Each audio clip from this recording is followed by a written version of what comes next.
Aqui está funcionando bem? Então tá ótimo. Obrigado. Meus irmãos, eu quero convidá-los a abrir a sua Bíblia em Mateus, no capítulo 7. Mateus, capítulo 7, dos versículos 4 a 7. Um texto clássico, já para os temas de família, muitas vezes usado, para esses momentos tão especiais. Nós queremos utilizar esse texto também para este momento. E quero pedir a sua atenção, você que está aqui, você que está aí na galeria, você, meu amigo que está, internauta que está nos acompanhando, que você também possa nos acompanhar, se ater um pouco neste momento, nesta palavra que Deus tem colocado ao nosso coração neste momento. Mateus, capítulo 7, versículos de 24 a 27. Diz assim, então, o texto escolhido para esta noite: todo aquele, pois, que ouve estas minhas palavras e as pratica, será comparado a um homem prudente, que edificou a sua casa sobre a rocha. E caiu a chuva, transbordaram os rios, sopraram os ventos, e deram com ímpeto contra aquela casa, que não caiu, porque fora edificada sobre a rocha. E todo aquele que ouve estas minhas palavras e não as pratica, será comparado a um homem insensato, que edificou a sua casa sobre a areia. E caiu a chuva, transbordaram os rios, sopraram os ventos, e deram com ímpeto contra aquela casa, e ela desabou, sendo grande a sua ruína. Queridos, estamos ao final de um mês de trabalhos, onde focamos a família. Claro que estamos parando os festejos do mês da família, mas o trabalho com família continua. Concluímos na semana passada mais um curso de noivos, então já estamos aí caminhando. Eu esqueci um material que eu preparei para mostrar aos irmãos alguma estatística que o Diego preparou para nós. Eu acabei esquecendo, me perdoem, mas eu depois aproveito uma oportunidade no momento do culto para apresentar aos irmãos. Mas temos assim crescido bastante com esses casais. Alguns estão aqui que têm dado assim grandes contribuições na sua opinião, no seu momento, compartilhando a sua vida e crescendo muito. É claro que nós sabemos que algumas coisas nós precisamos mudar. Temos encontrado, temos percebido algumas sugestões dos casais e nós vamos fazer. Mas uma das coisas que tem nos desafiado muito é a liderança. Como sempre, a gente precisa de líderes para que a gente possa desenvolver mais o trabalho em outras áreas. Mas nós estamos esperando em Deus. Uma outra coisa que também é um problema, mas um problema santo, é o espaço.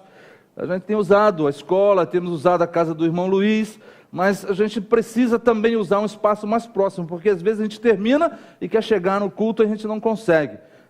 Já 2 domingos usamos o espaço aqui lateral, foi muito bom, porque concluímos, estivemos perto dos irmãos, alguns irmãos estavam nos vendo os jovens que estavam participando, e aí a gente começa a ter um probleminha de espaço.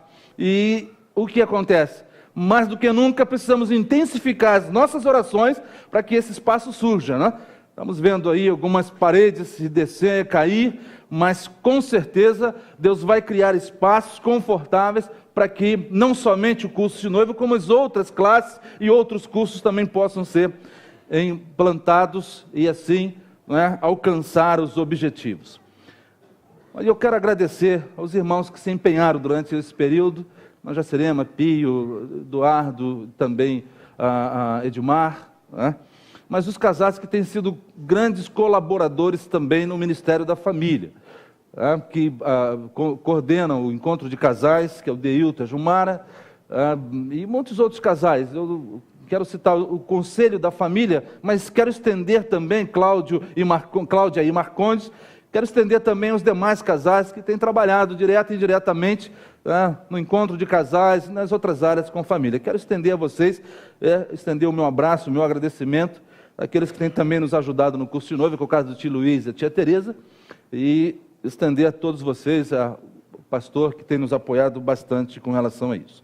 Mas eu queria ir à mensagem de hoje, querido. Mas esse texto de Mateus, como eu disse, é um texto clássico, que nós utilizamos sempre nesses momentos. Eu quero trazer à sua memória que no dia 25 de janeiro desse ano, Nós fomos impactados, o Rio de Janeiro foi impactado com a notícia da queda do prédio Liberdade, o edifício Liberdade, ali no centro do Rio de Janeiro, próximo ao Teatro Municipal. Segundo os noticiários, dezenas de pessoas foram vitimadas, sendo que no total de 22 vítimas fatais. 19 delas foram reconhecidas e 3, até o presente momento, não teve nenhuma identificação. As causas desse desabamento vão desde as remoções de paredes ou acréscimo com materiais de não boa qualidade.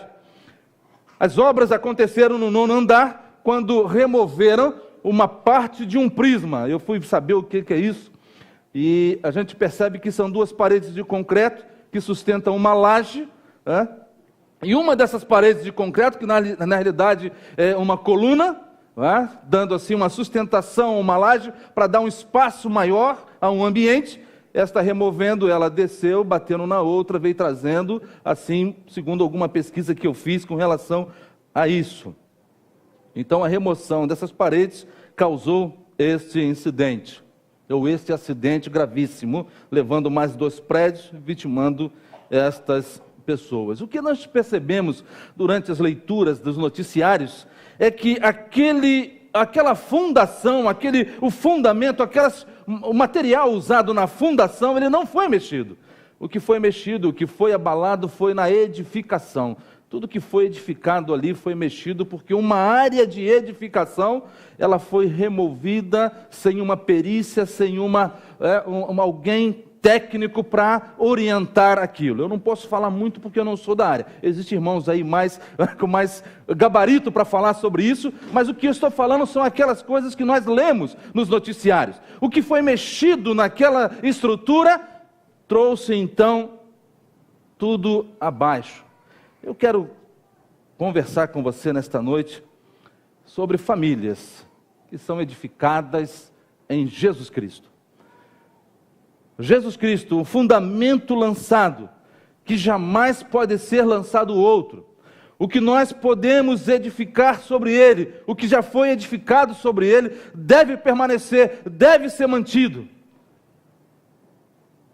Famílias, quando são edificadas em Jesus, elas têm essa estrutura, elas se mantêm firmes, elas se mantêm seguras. Muitas pessoas, queridos, chegam a Jesus. Muitas famílias vêm a Jesus. Nós sabemos muito disso, sabemos disso. Muitas pessoas, elas têm vindo a Jesus, muitas famílias têm vindo até Jesus. E algumas delas nos alegram o coração, porque são famílias que estavam precisando ouvir de Jesus. E quando elas se aproximam, elas trazem muitas vezes um coração quebrado, um coração tristonho, mas muitas já vêm animadas para trabalhar, para se envolver, e isso traz alegria ao nosso coração. Triste é quando a gente escuta de algumas pessoas, como de um dos ministérios que eu participei, de um trabalho que eu fiz em uma cidade. Todas as vezes que eu evangelizava e que trazia alguém da cidade para aquela igreja, eu ouvia de alguém dizer assim: mas pastor, mas essa família. Eu digo: olha, se Deus falou o coração, é ela que precisa vir, é ela que Deus quer alcançar. Mas a gente sabe que é assim mesmo, né? Mas muitas pessoas têm vindo a Jesus, mas vir a Jesus, queridos, não basta. Vir a Jesus, estar com Jesus, não basta. Nós precisamos escutar o que Jesus nos diz. Nós perdemos mais ou menos, em média, diz uma pesquisa, ficamos em média 32 horas e meia conectados à internet. Muitas vezes para trabalhar, muitas vezes para estudar, outros para conversar nas redes sociais. E isso tem nos impedido bastante de ser bons ouvintes, de escutar a voz do outro, de investir tempo no outro, de perceber as dificuldades e as necessidades do outro. Interessante que escutar não é a mesma coisa que ouvir. Nós até podemos ouvir, assim como eu estou ouvindo alguns ruídos lá da rua, mas não estou conseguindo identificar. E eu espero que você também não, que você esteja prestando atenção aqui em mim. Mas escutar é bem diferente de ouvir. Ouvir está ligado ao sentido da audição. E muitas vezes alguns ruídos nos passam desapercebidos. Ouvir é uma função do próprio ouvido. Ouvir é apenas uma atividade biológica, que não exige maiores esforços do nosso cérebro. Agora, já escutar, por sua vez, significa prestar atenção para ouvir, dar atenção a escutar, predispõe um trabalho intelectual, pois após ter ouvido, é preciso interpretar, avaliar e reagir à mensagem. Percebe então que ouvir é mais superficial do que escutar? Para escutar faz-se necessária uma função específica, o saber dar atenção. Assim, requer ouvidos mais apurados, requer ouvidos atentos ao que o outro fala. Então, escutar implica em ouvir, e contudo a recíproca não é verdadeira. Quem escuta, ouve, mas quem ouve muitas vezes não escuta. Daí o dito popular: entrou no ouvido, saiu por outro.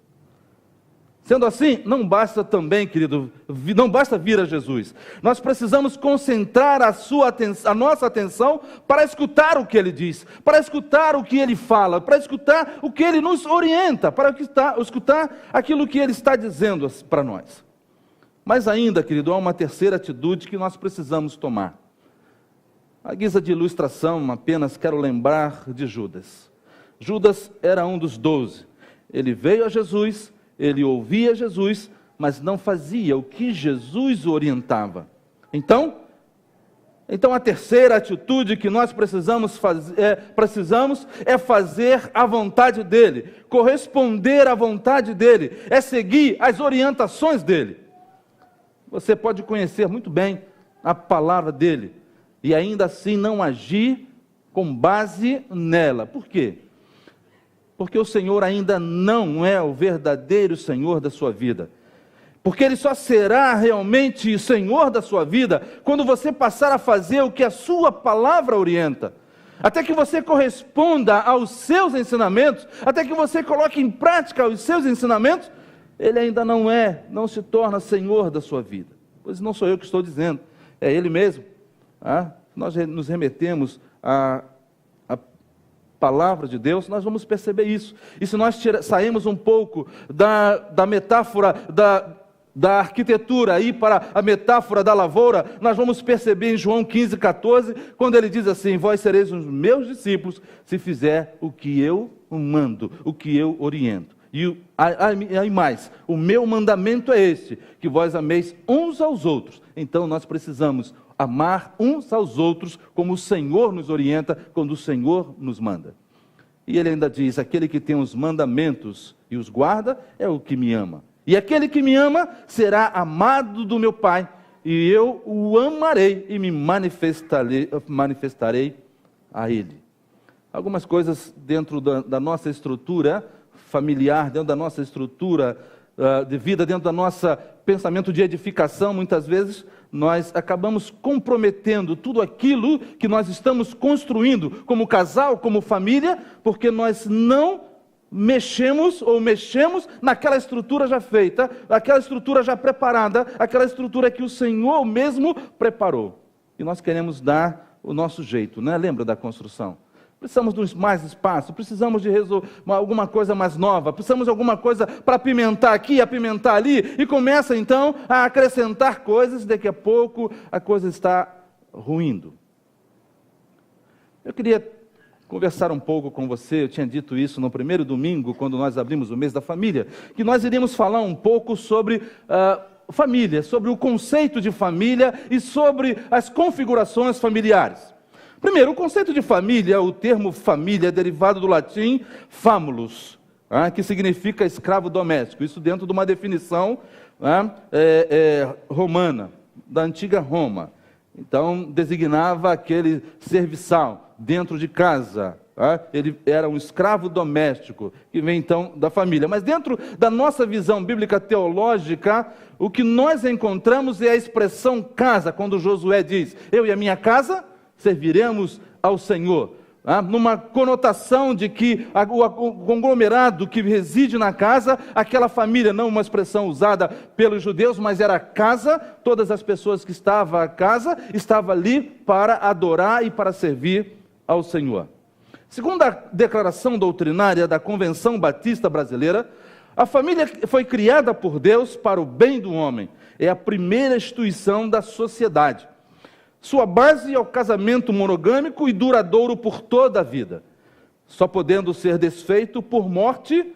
Aí eu fiz um adendo aqui, quando não há o perdão pela infidelidade conjugal. Quando não há o perdão. A gente precisa trabalhar muito com essa questão do perdão. Vamos falar isso depois. O propósito imediato da família é glorificar a Deus e promover a satisfação das necessidades humanas de comunhão, de educação, de companheirismo e também da preservação da espécie. Essa é o que diz a nossa declaração doutrinária. Então, o propósito imediato da família é glorificar a Deus e promover, então, as necessidades dos seres humanos, de comunhão, educação e companheirismo. Dentro dessa visão de família, o que nós acompanhamos e percebemos são as configurações familiares, e com ela, os tipos de moradia. O que é configuração familiar? É aquilo que você, como família, representa para os estudiosos da família, dos assistentes sociais. Aqui nós temos algumas assistentes sociais que estudam essas configurações. E o que isso traz de demanda para a iniciativa pública e também para a igreja. Vamos ver alguns tipos de família. A família nuclear. A família nuclear é a tradicional família composta por um pai, mãe e filhos. Mas a gente precisa comprovar isso através da Bíblia. A Bíblia aponta algumas famílias que têm essa característica, e aponta Isaac, Rebeca e Esaú e Jacó, que conviveram assim durante um tempo. A família conjugal, composta de marido e mulher, e um exemplo disso é Priscila e Áquila, o casal que aparentemente não teve filhos. Na narrativa bíblica não fala sobre eles terem filho, assim como existem outros casais que viveram durante muito tempo sem filho. O caso de Abraão, que viveu durante muito tempo sem filhos. Depois, então, vieram os filhos depois da sua idade já avançada.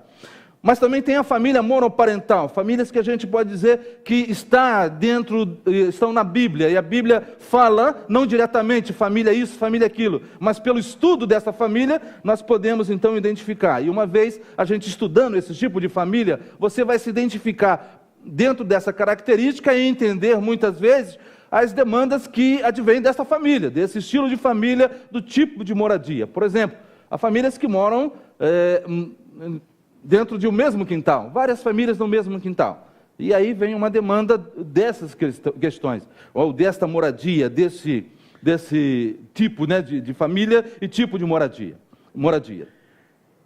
Existe então a família monoparental, onde somente o pai e a mãe, um pai ou uma mãe está criando seus filhos sozinhos. Temos alguns casos. Exemplo aqui, Agar e Ismael. A família unipessoal, composta por pessoas solteiras que moram juntas. E aqui ele dá um exemplo muito interessante, que nós vemos Marta, Maria e Lázaro. 3 irmãos solteiros que moravam juntos. A Bíblia não faz referência, até por causa da idade, provavelmente, pela época, seus pais teriam partido, e eles então estavam ali sozinhos, eram os amigos de Jesus.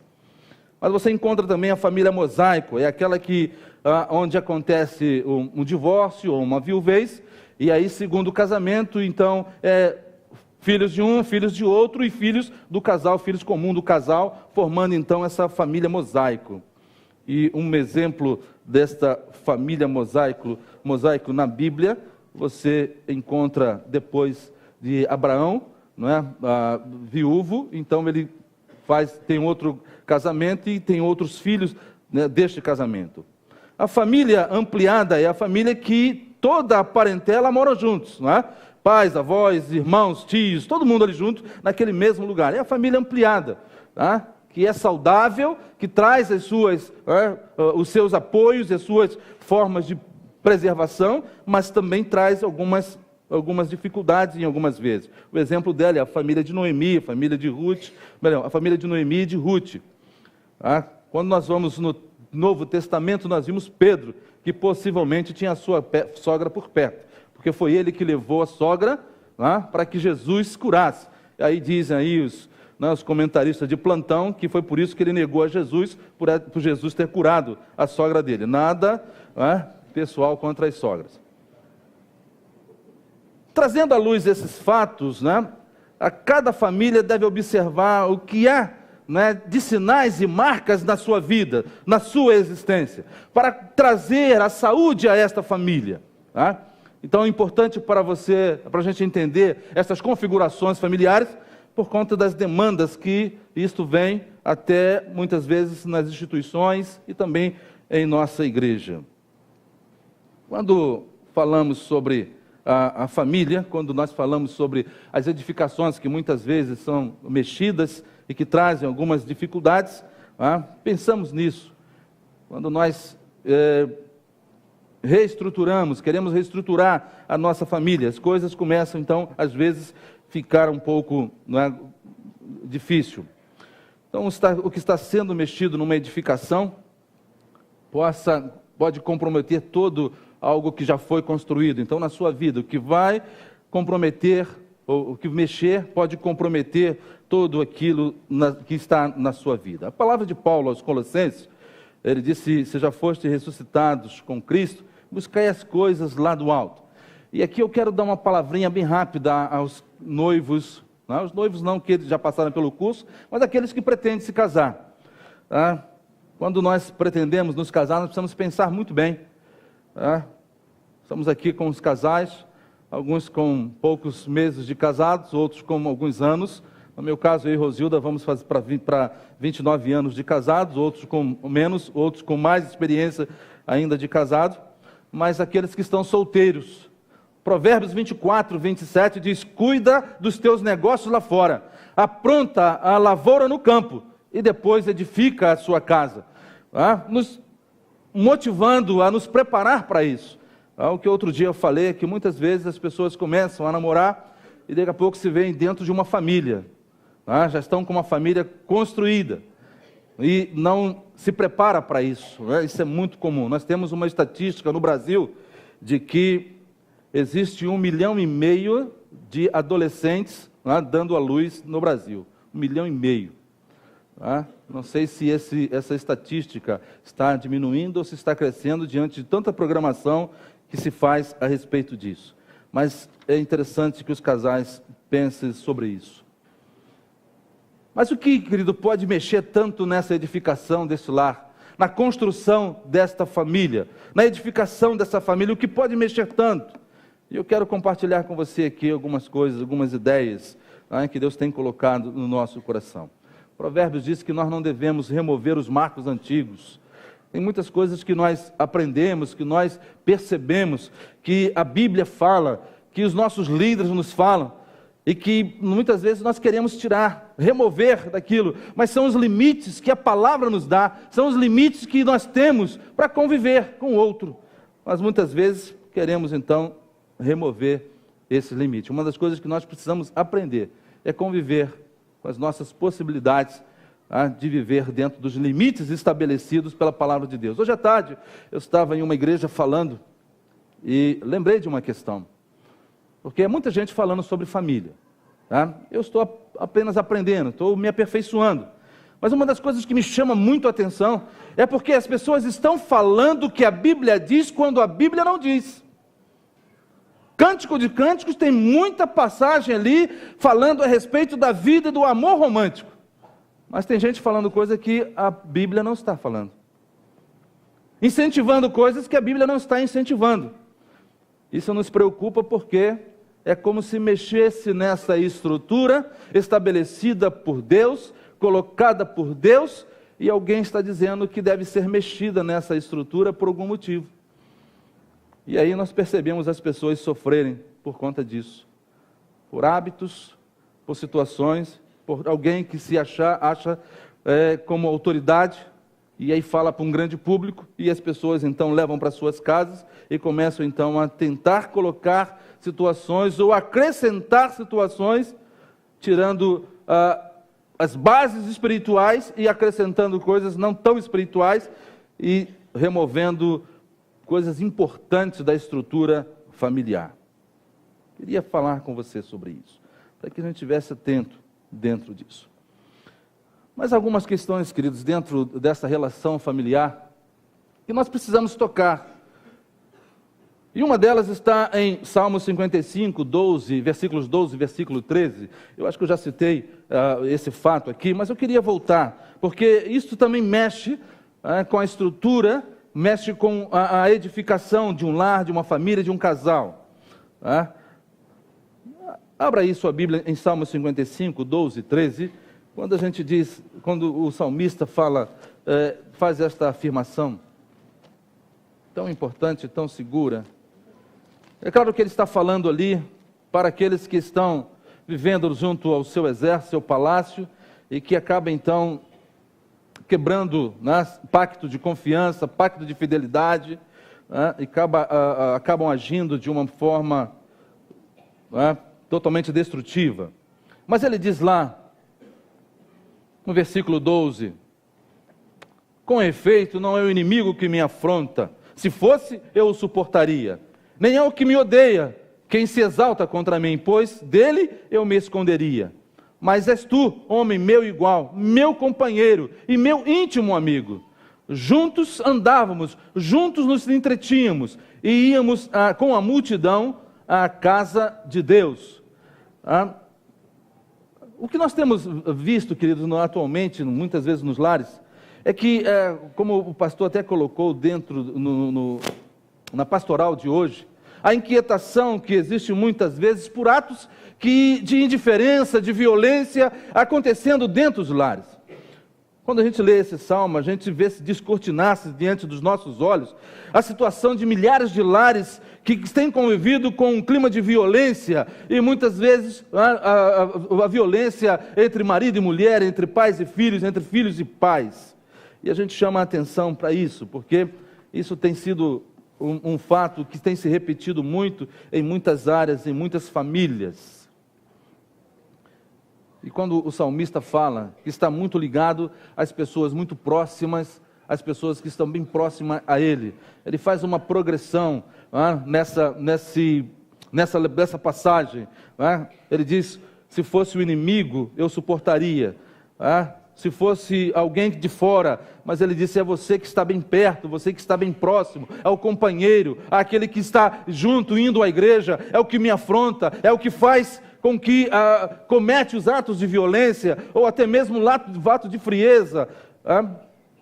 Isso precisa ser avaliado e estudado, e até mesmo buscando assim socorro para esse momento. Eu estou andando um pouquinho mais rápido, por causa do nosso horário, é muita coisa, mas eu prefiro não me ater muito.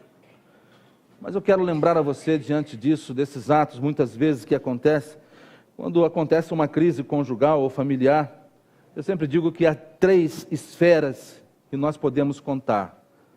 Há 3 esferas, queridos, quando existe uma crise conjugal, uma situação de violência, uma situação que está começando naquele momento, as 3 esferas.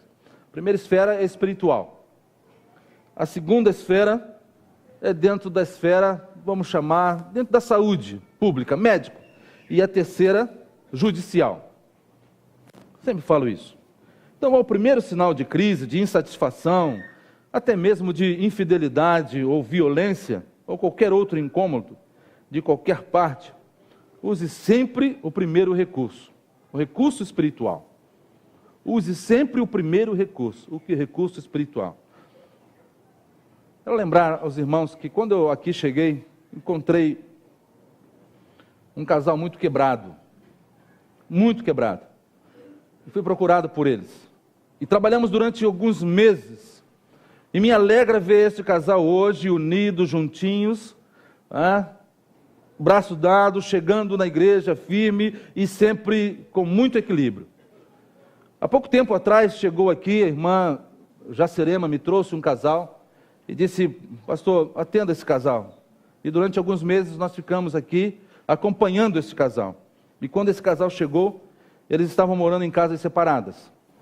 E eles me narraram isso: pastor, nós estamos morando em casa. Ele está na casa da mãe dele e eu estou na minha casa com os nossos filhos.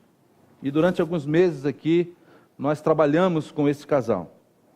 E para a alegria do nosso coração, para a glória de Deus, eles estão juntos. Outro dia nós estávamos no centro de Campo Grande e um casal começou a chamar a gente olhou e eram eles. E veio nos apresentar os filhos e disse: olha, está aqui os nossos filhos. E nós nos alegramos bastante por aquilo que nós estávamos vendo naquele momento. Não estou aqui, não é? Como eu disse, glória é para Deus.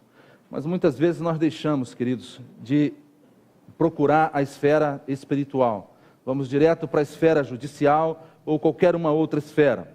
Mas dentro dessa esfera espiritual, o primeiro recurso que nós utilizamos sempre deve ser a oração. A oração deve ser o recurso principal. A Bíblia diz que a oração do justo pode o quê? Muito em seus efeitos. Não é? Tudo quanto pedimos em oração, crendo, receberemos. O primeiro recurso é a oração. Muitas vezes nós não queremos usar os recursos espirituais, porque nós vamos nos deparar com uma realidade muito clara. E às vezes a mudança precisa partir de nós.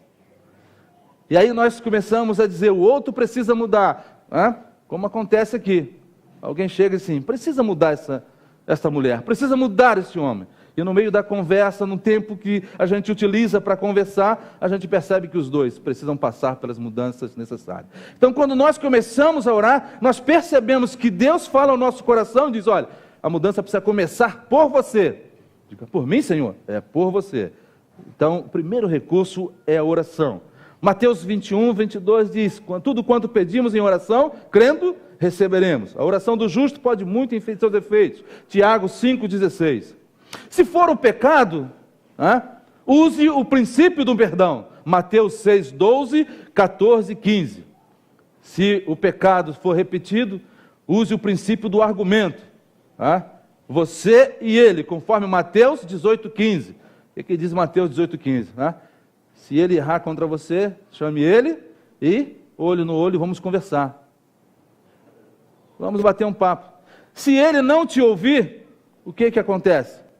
Se você usou o princípio do argumento, não adiantou, use o princípio da ajuda. Mateus 18, 16.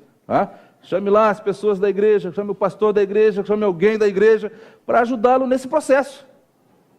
Se ainda não for resolvido, o recurso é levar para a igreja. Agora você imagina, queridos, quando você começa a dar esses passos, oração, olho no olho, princípio do perdão, dificilmente alguém não mude. Dificilmente alguém não vai passar por um processo de mudança. Ou a pessoa que está na reclamação, ou a pessoa que está fazendo toda essa situação, criando essa situação. Dificilmente não há essa mudança. Então nem precisa mais falar das outras esferas. Porque se você começar no recurso principal, espiritual, você só vai nas outras esferas se realmente houver necessidade. Então há necessidade de você então trabalhar com a oração. Buscar as coisas que estão de cima, não aqui de baixo. Viver a dois é um desafio, né? Viver a dois é um desafio. Duas pessoas diferentes, criadas em famílias diferentes, em ambientes diferentes, e até em estados diferentes, né? Eu fui criado numa família de 8, a Rosilda foi criada numa família de 2. Ela e a irmãzinha dela, né? Então toda atenção para elas, todo cuidado e carinho para elas. Você imagina, né? Eu 8, e eu o caçula. Você pode imaginar, né? O cascudo vinha do maior até o menor. Ainda bem, porque quando chegava em mim, o braço estava cansado, o cascudo era mais leve. Mas às vezes começava comigo. Então o braço era mais pesado. Mas é muito difícil essa relação a dois. Mas Deus faz o milagre então desta união, dois se tornando um. Só Deus pode fazer isso. Só Deus pode edificar uma família, um lar, entre duas pessoas totalmente diferentes. Estou caminhando, queridos, já para o final da nossa reflexão desta noite, porque eu separei muitas coisas, né, para a gente falar, mas eu prefiro deixar para uma outra oportunidade. Mas uma das coisas que nós entendemos, querido, que os casais, eles são importantes nesta formação deste lar, claro, não resta a menor dúvida. Mas numa época em que o casamento está sendo desafiado, né, hoje como nunca, índices cada vez mais altos de divórcio, de abandono das famílias, tá? O escapamento seja da esposa ou dos filhos, o espancamento da esposa ou dos filhos, abuso de criança, etc. Nós temos visto na igreja famílias na qual o amor é a fonte inesgotável. Famílias que se envolvem, que trabalham para a edificação de um lar forte, seguro e que influencia outros. Nós temos visto na igreja o amor realmente de famílias que investem na formação dos seus filhos, que investem na sua relação conjugal. Com certeza todos os casais que estão aqui hoje estão nesta perspectiva de investir na sua relação conjugal, querem estar aqui nesta renovação de votos, querem esta oração, querem este momento de estar juntos para sentir de Deus forças para dar continuidade a este projeto que iniciou um dia na vida de vocês, na nossa vida. Então, muitos casais têm sido fonte de água fresca numa jornada quente e poeirenta, que é a sociedade dos tempos atuais. Uma família, um casal, o alimento emocional e a renovação espiritual é presente, é real, um jardim impessoal que nutre o crescimento mútuo no casal. Que seja uma realidade, querido, na sua vida. Que seja uma realidade na sua família, na sua existência. Que Deus abençoe a todos vocês nesta noite, para que esta renovação, como o pastor em sua oração, em sua palavra disse, não seja uma situação apenas de formalidade, mas seja algo partindo do seu coração.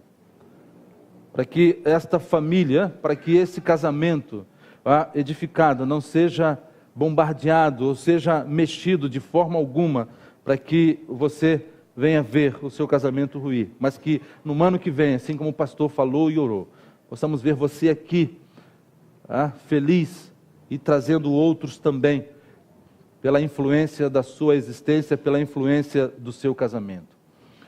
Famílias que se tornam oásis de paz, família que se torna um farol para conduzir pessoas também a Jesus Cristo, este lugar a Jesus Cristo, que é o Salvador e que é o restaurador da família. Que Deus nos abençoe nesta oportunidade. Amém? Vamos orar, meus queridos, neste momento. Vamos falar com o Senhor nesta oportunidade. Se você, neste momento, ainda tem passado por situações ou mesmo percalços, peça a Deus para te abençoar nesse instante. Coloque no seu coração, na sua vida, na sua oração, as dificuldades que você tem tem batido a sua casa. Mas também louve a Deus pelas vitórias que você tem alcançado, pelas lutas que você tem travado, mas também pelas vitórias que você tem alcançado. Vamos orar nesse instante. Peça a Deus para te abençoar, para te dar cada vez mais possibilidades de crescimento, possibilidade de prosperidade e sucesso no seu relacionamento conjugal. Amém? Ó Deus, nosso Pai, muito obrigado por esta oportunidade, muito obrigado, Senhor, por este momento quando estamos juntos na Tua presença, para, ó Deus, trabalhar o tema, ó Deus, família, o tema casal, família, os casais da Tua igreja, que o Senhor a abençoe, ó Deus. Muito obrigado porque temos esta oportunidade de trabalhar, ó Deus, com as famílias e com os casais desta igreja. Que o Senhor continue nos abençoando, nos ajudando, ó Deus, a colocar em prática o que a Sua palavra tem nos ensinado. Ó Deus, nos ajude nessa caminhada, Senhor. Que o Senhor abençoe os casais aqui presentes, as famílias aqui representadas. Que, ó Deus, seja derramado dos céus, ó Deus, sobre eles, a tua presença gloriosa e as tuas bênçãos, Senhor. E que, ó Deus, a família seja levada a sério. Que o casamento, Senhor, seja levado a sério. Porque é muito fácil, ó Deus, é muito fácil deixarmos nos levar, ó Deus, pelos encantos desse mundo. É muito fácil, ó Deus, nos deixar levar, ó Deus, pelas atrações desse mundo. Mas que o Senhor, ó Deus, nos ajude, ó Deus, como líderes do lar, como chefes de família, Senhor, a conduzir o nosso lar para a Tua presença, Senhor. Que ajude, ó Deus, as irmãs, como sabedoria, a conduzir os lares, ó Deus, à Tua presença. É a nossa oração, ó Pai, em nome do Senhor Jesus. Amém e amém.